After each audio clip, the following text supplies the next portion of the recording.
जय हिंद। आइए देखते हैं कि कल हमारे बीच एक बहुत दुखद ही समाचार आया कि स्वर कोकिला लता मंगेशकर जी अब हमारे बीच नहीं रहीं, क्योंकि कोविड के जटिलताओं के कारण उनकी निधन हो गया।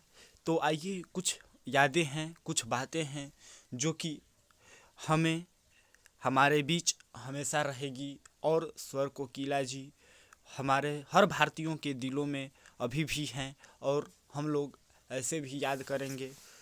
तो आइए देखते हैं इनका जन्म 28 सितंबर 1929 को हुआ था। 28 सितंबर 1929 को मध्य प्रदेश के इंदौर में हुआ था। हालांकि कहा जाता है कि इनका जन्म मध्य प्रदेश में हुआ था, इंदौर महानगर में, लेकिन इनकी परवरिश महाराष्ट्र में हुआ था। महाराष्ट्र में इनकी परवरिश हुई थी। इनका माता का नाम था सेवंती मंगेशकर और पिता का नाम था दीनानाथ मंगेशकर, जो कि एक नाटकीय गायक भी थे और नाटक भी कुछ करते थे, नाटक भी करते थे। तो दोस्तों, दीनानाथ जी ने शुरुआती नाम लता मंगेशकर जी का हेमा रखा था, लेकिन एक नाटक में लता नाम की जो अभिनेत्री नहीं कहेंगे, जो नाटक करती हैं, उनसे प्रभावित होकर अपनी बेटी का नाम लता मंगेशकर रखा। इनके भाई बहन यानी कि इनके लता मंगेशकर जी के वो ले लें तो इनकी बहनें 4 थीं, यानी कि आशा, उषा, मीना और एक लता जी। और इनके भाई का नाम था हृदयनाथ मंगेशकर।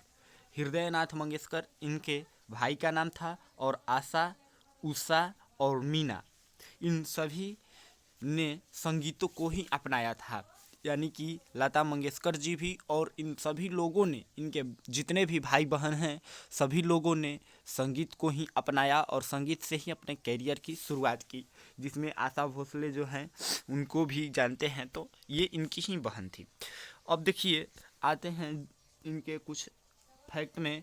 पहली बार लता दीदी ने कृति हसाल फिल्म के लिए गाना गाया था, परंतु इस फिल्म में इनके गाना को काट दिया गया था।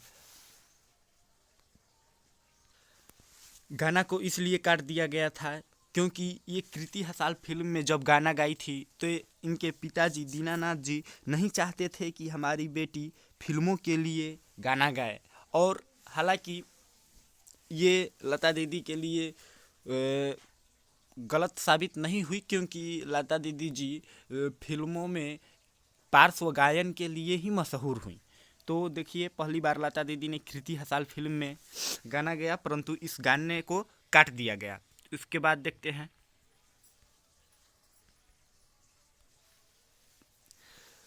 हिट फिल्म है इनका महल। जो फिल्म थी महल, फिल्म में इन्होंने गाना गाया था आएगा आने वाला। और इसी से ही जो महल फिल्म में अभिनेत्री थी उनको भी पहचान मिली और अच्छा खासा पहचान लता दीदी को भी मिल गया। आएगा आने वाला उस गाना का नाम था। लता दीदी ने 30 से अधिक भाषाओं में गाना गाया है और 30,000 से अधिक गाना गा चुकी थी, जो कि एक यह वर्ल्ड रिकॉर्ड है और गिनीज बुक में नाम भी दर्ज है। और कहा जाता है कि वे हमेशा नंगे पैर ही गाना गाती थी, क्योंकि सरस्वती को जो इज्जत देगा उसी का कुछ होता है। और ये बात सही है कि आज उन्होंने इतना इज्जत दिया कि भारत के छोटे से छोटे बच्चा और जो बड़े से बड़े पदों पर बैठे हुए हैं, सब आज लता दीदी के लिए बहुत ही उदास हैं, क्योंकि ये बहुत बड़ी झटका है।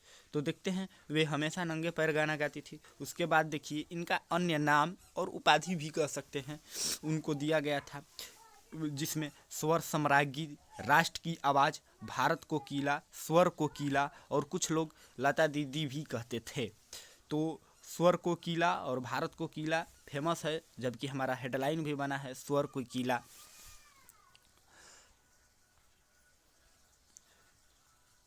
इनको पुरस्कार भी मिल गया है, राष्ट्रीय फिल्म पुरस्कार, फिल्म फेयर विशेष पुरस्कार, फिल्म फेयर श्रेष्ठ पार्श्व गायिका पुरस्कार, जो कि हम पहले भी बताए हैं कि पार्श्व गायिका के रूप में ही इनका पहचान हुआ है। और भारत का सर्वोच्च नागरिक सम्मान भारत रत्न भी दिया गया है। और हम इसमें लिखना भूल गए थे, इसमें दादा साहब फाल्के पुरस्कार भी दिया गया है। दादा साहब फाल्के पुरस्कार भी इनको मिला था, जो कि लता दीदी को मिला था। उसके बाद देखते हैं